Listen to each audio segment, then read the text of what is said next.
Hello everyone, welcome to Race Academy. Yo with Tanmay. I hope your sessions are being productive. So let's dive into today's current affairs of 5th August 2026. Here we go. India and Uzbekistan agree to expand strategic partnership. Let's see the details. India and Uzbekistan have agreed to further strengthen their strategic partnership by expanding cooperation in trade, investment, connectivity, energy, digital technology, and pharmaceutical, defense, education, and capacity building. So we all know India ki Uzbekistan ki already ties అనేవి ఉన్నాయి. Now they wanted to increase their ties even more further to strengthen their strategic partnership. A sectors లోని వాళ్ళు expand చేద్దాం అనుకుంటున్నారు?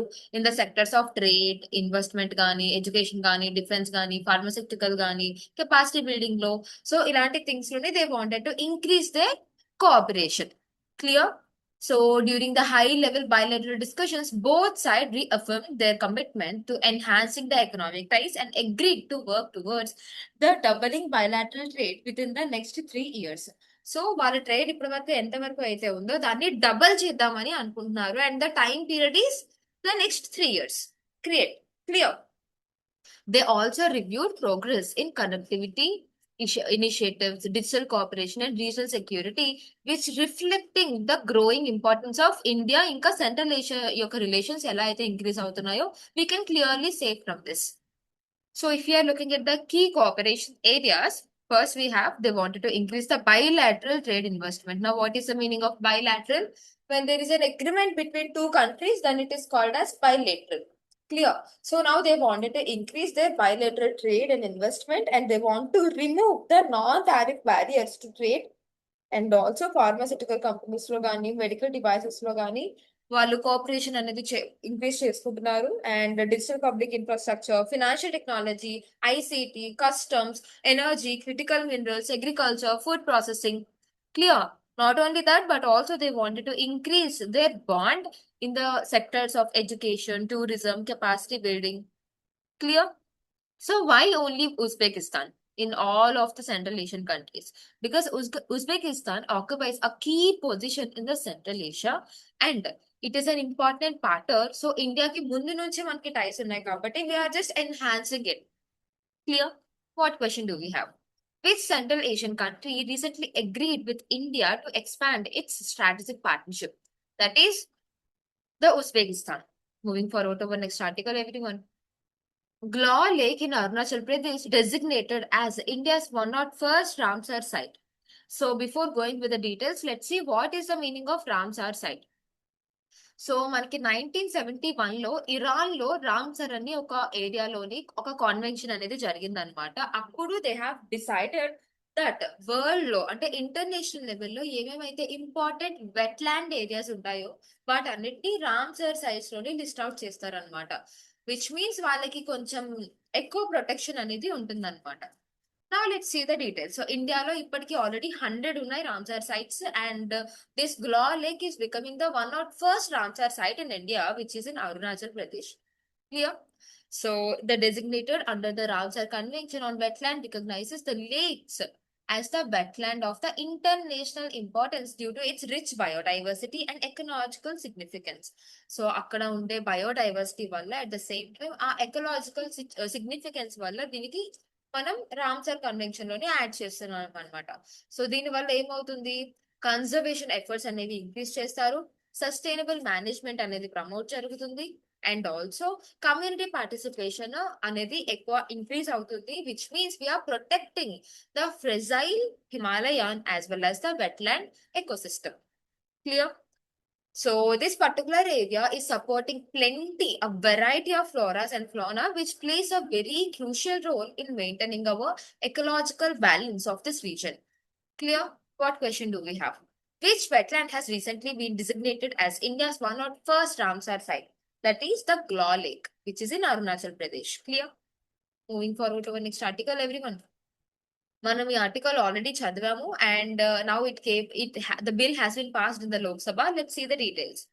Lok Sabha passes the Supreme Court number of judges amendment bill 2026. మనం already discuss చేసుకున్నాం కదా, supreme court యొక్క strength 33 members నుంచి 37 members కి ఇంక్రీజ్ చేద్దామని అనుకుంటున్నారు, excluding the chief justice of India. Now ఈ బిల్ ఏదైతే ఉందో దాన్ని లోక్సభ అనేది కంప్లీట్ గా పాస్ చేసేసింది అనమాట. As we have earlier discussed, that the primary objective to raise the Supreme Court judges from 33 to 37 is because we have a lot of backlog cases and we wanted to improve the judicial efficiency and we wanted to ensure a speedy delivery of justice. So that is why we are increasing the total strength of our Supreme Court from 734 to 38, including the Chief Justice of India. Clear, everyone? So మనం ఒకసారి past నుంచి మాట్లాడుకుంటూ వస్తే supreme court act అనేది 1956 లో start అయింది. So main గా ఈ యాక్ట్ అనేది సుప్రీం కోర్ట్ లో ఎంత మంది జడ్జెస్ ఉంటారు కోసం మాట్లాడుతుంది అనమాట. So now the judges excluding the chief justice of India 1950 లో 7 members, 1956 లో 10 members, 1977 లో 17 members, 1986 లో 25 members, 2009 లో 30 members అండ్ 2019 లో 33 members, ఫైనల్లీ 2026 లో 37 members కి అయితే ఇది అలా మెల్లమెల్లగా ఇంక్రీజ్ చేసుకుంటూ వస్తుంది. Clear? What question do we have? The Supreme Court Number of Judges Amendment Bill 2026 increases the number of judges from 33 to how many? That is 37 judges. Clear, everyone? Moving forward to the next article. Pradesh Biri Thakur clinches double medal at BWF Para World Circuit. So Arunachal Pradesh నుంచి వచ్చిన పారా షట్లో బీరీ ఠాకూర్ గారు gold medal అనేది తెచ్చారు from men's doubles and bronze in the men's singles at the Brazil para badminton international 2026. So మీ అందరికి para అంటే ఏంటో తెలుసు కదా. సో ఎవరైనా డిజేబుల్ పీపుల్ కి ఏదైనా అథ్లీట్స్ ని కంపీట్ చేస్తే దాన్ని పారా ఒలింపిక్స్ అని అంటారనమాట. సో వీటిని ఎవరు అరేంజ్ చేస్తారు? బ్యాడ్మింటన్ వరల్డ్ ఫెడరేషన్ వాళ్ళు కండక్ట్ చేస్తారనమాట. ఇంకపోతే మన బిరి ఠాకర్ కోసం మాట్లాడితే he's one of India's leading para badminton players from Arunachal Pradesh. He completes in SL4 category. It means athletics with lower limb impairment. So lower limb దగ్గర ఇంపైర్మెంట్ ఉన్న వాళ్ళకి SL4 అని అంటారనమాట. క్లియర్? సో ఇందులోని క్లాసిఫికేషన్స్ ఉంటాయి. No one is going to ask you. What question do we have? Which Arunachal Pradesh para shuttler recently won double medal at the BWF Para World Circuit? That is Biri Thakur. That is Biri Thakur. Moving forward to our next article. Hurun India Women Leader List 2026 released. So the Hurun India Women Leaders List అనేది release అయింది 2026, which is recognized as the India's most influential women leaders across business, entrepreneurs, sports, public services and social impact. So ఈ list లోని ఎవరెవరైతే women leading position లో ఉన్నారో, it could be a leader or business or an entrepreneur or sports లేదా public services లేదా social impact, ఈ అన్ని కేటగిరీస్లో ఎవరెవరైతే టాప్ లిస్ట్లో ఉన్నారో వాళ్ళ నేమ్స్ అనేవి ఇస్తారనమాట. So here we have Meena Bindra, the founder of Biba Fashion. She have topped the list, while Paralympic champion Avani Lekhara emerged as the youngest woman among the top 10 leaders. The list celebrates women who have made outstanding contribution through the leadership, innovations కానీ ఆంటర్ప్రెన్యూర్షిప్లో కానీ ఎవరెవరైతే women outstanding performance ఇచ్చారో వాళ్ళ list అనేది ఇది release చేస్తుంది అనమాట. So if you're talking about Meena Bindra, ఆమె బీబా ఫ్యాషన్కి which is world India's leading ethnic brand అనమాట. అందులోని ఈమె founder and she is one of India's most successful women and India's ethnic apparel ఇండస్ట్రీస్కి ఇంకా తను పయోనీర్ వరకు వెళ్ళారు. So now she has listed in it on the top. Next we have Avani Lekhara, మనం already discuss చేసుకున్నాం. She is India's first women to win Paralympic gold medal and she competes SH1 category rifle shooting and multiple Paralympic medalist and former world number 1 in her event. So వీళ్ళిద్దరు names అనేవి అక్కడ ఇచ్చారనమాట. Clear? Moving forward to next article. RBI appoints Monisha Chakrabarti as the executive director. So reserve bank of India Monisha Chakrabarti గారిని executive director కింద appoint చేసింది. ఆమె అపాయింట్మెంట్కి ముందు ఆమె chief general manager in charge కింద వర్క్ చేసేవాళ్ళు in the department of supervision. Now she will be the executive director of RBI. And executive director అంటే ఎవరు? So usually an executive director means she will oversee the department of supervision, playing a key role in strengthening the banking regulation, financial stability and prudential supervisions of the regulated entities. Clear? So ఆమె appointment వల్ల ఇప్పుడు RBI efforts అనేవి కొంచెం తగ్గుతాయి అన్నమాట. ఎందుకంటే senior leadership పొజిషన్స్లోని కొంచెం changes అనేవి వస్తున్నాయి కాబట్టి. సో అసలు డిపార్ట్మెంట్ ఆఫ్ సూపర్విజన్ అంటే ఏంటి? అవి బ్యాంక్స్ అన్నిటిని ఇంకా ఫినాన్షియల్ ఇన్స్టిట్యూట్ అన్నిటిని సూపర్వైజ్ చేస్తాయి, అంటే చెక్ చేసుకుంటూ ఉంటాయి అనమాట. అప్పుడప్పుడు ఆన్ సైట్ కానీ ఆఫ్ సైట్ కానీ ఇన్స్పెక్షన్స్, సర్వీలెన్సెస్ అవన్నీ చేస్తూ ఉంటాయి. క్లియర్? సో ఎగ్జిక్యూటివ్ డైరెక్టర్స్ అంటే ఎవరు? Executive directors are senior officers who are responsible for heading key functional departments. వాళ్ళ రోల్ ఏంటి? ఆర్బీఐ పాలిసీస్‌ని గ్రౌండ్ లెవెల్ వరకు ఇంప్లిమెంట్ చేయడం అండ్ బ్యాంక్స్‌ని, ఫైనాన్షియల్ సెక్టర్స్‌ని చెక్ చేసుకుంటూ ఉండడం and also they want to assist the governor and deputy governors. Clear? What question do we have? Who has been appointed as the executive director of RBI to oversee the Department of Supervision? That is Monisha Chakraborty. Moving forward to the next article, everyone. Eisai launches Alzheimer's drug Licumbi in India after CDSCO approval. CDSCO approval తర్వాత ఇండియాలోని Alzheimer's drug అనేది launch అయిందనమాట. Let's see the details. So ఈ Leqembi అనే ఈ drug ని ఎవరు approve చేశారు? ఇండియా నుంచి central drug standard control organisation వాళ్ళు అప్రూవ్ చేశారు అనమాట. So this is going to be the first disease modifying therapy which is approved in India for the treatment of early stage of Alzheimer's disease. Okay, ఎవరికెవరికైతే cognitive impairment ఉంటుందో, అంటే ఈజీగా మతి మరుపు అనేది స్టార్ట్ అవుతుందో, ఎర్లీ స్టేజెస్ లోనే ఈ డ్రగ్స్ అనేది మనం తీసుకోవాలి. క్లియర్? లేదంటే డెమ్నీషియా ఉన్న వాళ్ళకి వీళ్ళకి వస్తుందన్నమాట. క్లియర్? సో కన్వెన్షనల్ మెడిసిన్స్ కన్నా ఇది మెయిన్ గా సిమ్టమ్స్ ని టార్గెట్ చేస్తుందన్నమాట. క్లియర్? అండ్ ఆల్సో వీటి అమిలాయిడ్ బీటాని అండ్ ప్లేకస్ ని టార్గెట్ చేస్తుంది మన బ్రెయిన్ లో and it will slow down the progression of the Alzheimer's disease. Clear? Why is why is the launch significant? అసలు ఈ లాంచ్ మనకి ఎందుకు ఇంపార్టెంట్? ఎందుకంటే ఈ అల్జైమర్ అనేది ఒక లీడింగ్ కాజ్ అన్నమాట డెమ్నీషియా రావడానికి మన వరల్డ్ మొత్తంలో. సో ఎగ్జిస్టింగ్ లో ఉన్న మెడిసిన్స్ సిమ్టమ్స్ ని రిలీఫ్ ఇస్తున్నాయి తప్ప కంప్లీట్ సొల్యూషన్ అంటూ ఇవ్వట్లేదు. So probably this will work అన్నట్టు. Clear? Moving forward, what question do we have? Which company recently launched Alzheimer's drug Licumbi in India? That is Eisai Pharmaceuticals. Clear? Moving forward to our next article. Former governor and educationist D.Y. Patel passes away. So, Padma Shri awardee and Dr. D.Y. Patel, renowned educationist and former governor of Bihar, Tripura, and West Bengal, has passed away at the age of 91 in Kohalapur of Maharashtra. So మన DY Patel garu who uses to be a governor of Bihar, Tripura and West Bengal ఇప్పుడు చనిపోయారు. Okay, so ఇతను educational institution DY Patel group of education institute కి founder and also higher education కి, health care sector కి, sports infrastructure ని improve చేయడంలో చాలా సిగ్నిఫికెన్స్ రోల్ అనేది అయితే ప్లే చేశారు. అండ్ గవర్నర్ అంటే మనకు తెలుసు కదా, the constitution head of the state under the constitution of India. Yeah. So, according to our Article 153 of the Constitution, it will deal with the office of governor. There shall be a governor of each state, and 55 governor is appointed by the President of India, and he held the office during the pleasure of the president. And the president ki నచ్చలేనప్పుడు తీసేయొచ్చు. And ఇతని qualifications అన్ని article 157 లో అనేది ఉంటుందన్నమాట.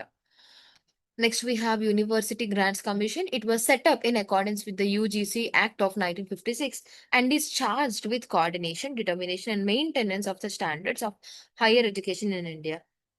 Clear? So, what question do we have? Which renowned educationist and former governor of Bihar, Tripura, and West Bengal recently passed away? That is Dr. D.Y. Patel. That is Dr. D.Y. Patel. Moving forward to next article, Tamil Nadu tops India in deceased organ donation, ranks second in the organ transplantation in 2025. So దీనికోసం తెలుసుకోకముందు let's talk about NOTTO. So national organ tissue transplant organisation. So ఇది మన India మొత్తంలోనే ఒక highest apex body అనమాట. National body and organs donations కానీ transplantations కానీ చేస్తున్నప్పుడు ఇది ఎపెక్స్ బాడీ అనమాట. దీని హెడ్ క్వార్టర్స్ న్యూఢిల్లీలో ఉంది. సో నేషనల్ వెయిటింగ్ లిస్ట్ కానీ, లేదంటే ఆర్గాన్ అలొకేషన్స్ కానీ, రిజిస్ట్రీ కానీ, పాలసీ కానీ అన్నీ ఇందులోనే రాసి ఉంటాయి అనమాట. సో వీళ్ళు రిలీజ్ చేసిన రిపోర్ట్స్ ప్రకారం తమిళనాడు ఒక లీడింగ్ స్టేట్ కింద వచ్చింది in organ donations and it has ranked in the second in the total number of organ transplants performed in 2025 according to the NOTTO. Clear? ఈ స్టేట్ యొక్క సక్సెస్ కి main role ట్రాన్స్టన్ transplant authority of Tamil Nadu. So దీనిదే main goal అనమాట. So transplant organ allocation system కానీ, లేదంటే ఒక public awareness కానీ, హాస్పిటల్ నెట్వర్క్ కానీ చాలా బాగా చూసుకున్నారు. కాబట్టి Tamil Nadu emerged as second state in India. So national organ transplantation programme అంటే ఏంటి? దాని మెయిన్ గోల్ ఏంటి? సో దీని మెయిన్ గోల్ ఏంటంటే డిసీజ్డ్ పర్సన్స్ యొక్క ఆర్గన్ డొనేషన్స్ చేయడం. అంటే ఎవరైతే చనిపోయారో వాళ్ళ ఆర్గన్స్ ని డొనేట్ చేయడంని ప్రమోట్ చేయడం వీళ్ళ మెయిన్ గోల్ అన్నమాట. And also they want to strengthen the transplant infrastructure. They want to create awareness on organ donations, and they want to establish ROTO and SOTO, which are subcategories in it, and they wanted to improve the equitable organ allocation. Clear? What question do we have? Which state topped India in deceased organ donations in 2025? That is the Tamil Nadu. Moving forward to the next article. According to data shared by government in Lok Sabha, India achieves near universal bank coverage, 99.92% of village covered. Let's see. So, Ministry of Finance ఏం announce చేస్తున్నారు? 99.92% of inhabited villages in India are now covered with banking outlets. So, ప్రతి village కి అంటే 99.92% of the villages in India లోని ఒక్క bank branch అయినా లేదంటే business correspondent అయినా ఏదో ఒక బ్యాంకింగ్ రిలేటెడ్ అవుట్లెట్ అనేది ఉందన్నమాట. ఆర్ఎల్స్ ఇండియా పోస్ట్ పేమెంట్స్ బ్యాంక్ కానీ ఏదో ఒకటి with in 5 minutes, 5 kilometers radius లో అయితే పక్కాగా ఉంది. అండ్ దీనికి మెయిన్ గోల్ ప్లే చేసింది ప్రధానమంత్రి జన్ధన్ యోజన, లేదంటే డైరెక్ట్ బెనిఫిట్ ట్రాన్స్ఫర్స్ అవ్వచ్చు. అండ్ ఇవన్నీ అసలు ఎవరు మానిటర్ చేస్తారు? జన్ధన్ దర్శక్ వాళ్ళు మానిటర్ చేస్తారు, which is an app which is GIS based. Okay, ఈ ప్లాట్ఫామ్ అనేది ఉన్న బ్యాంకింగ్ ఇన్ఫ్రాస్ట్రక్చర్స్ అన్నిటిని మానిటర్ చేస్తూ ఉంటుంది అనమాట మన కంట్రీలో. సో ఈ ఇనిషియేటివ్ మెయిన్ గోల్ ఏంటంటే ప్రతి ఒక్క ఇండియన్ని ఫినాన్షియల్లీ ఇంక్లూడ్ చేసుకోవడం, ఫినాన్షియల్ ఇంక్లూజన్ చేయడం ఇస్ ద మెయిన్ గోల్ అనమాట. Clear? Under the Pradhan Mantri Jan Dhan Yojana, which means zero account balances, and the national mission for the financial inclusion. So Jan Dhan దర్శక్ app main గా ఏం చేస్తుంది? GI బేస్డ్ అప్లికేషన్స్ నుంచి బ్యాంకింగ్ రిలేటెడ్ ఇన్ఫ్రాస్ట్రక్చర్ మొత్తాన్ని ఇండియాలో ఎక్కడెక్కడ ఉన్నాయో అది మానిటర్ చేస్తుంది అనమాట. దాని ఫీచర్స్ ఏంటి? మ్యాప్ బ్యాంకింగ్ అవుట్లెట్స్ ఇస్తుంది, అన్బ్యాంక్డ్ ఏరియాస్ ఏమేమి ఉన్నాయి, లేదంటే న్యూ బ్యాంకింగ్ అవుట్లెట్స్ ఎలా ఓపెన్ చేయాలి, దాని పాలసీ ఫార్మింగ్ ఎలా చేయాలి, అన్ని డీటెయిల్స్ ఇది ఇస్తుంది అనమాట. Clear? What question do we have? What percentage of inhabited villages in India are covered by banking outlets within 5 kilometers radius? That is 99.92%. Clear, everyone? So that is all for today, everyone. I hope you have a fruitful session. Please subscribe to our Telegram channel, Race for Jobs, for all government job related updates and materials. And please do give us a like, share, comment, and subscribe. Thank you, everyone.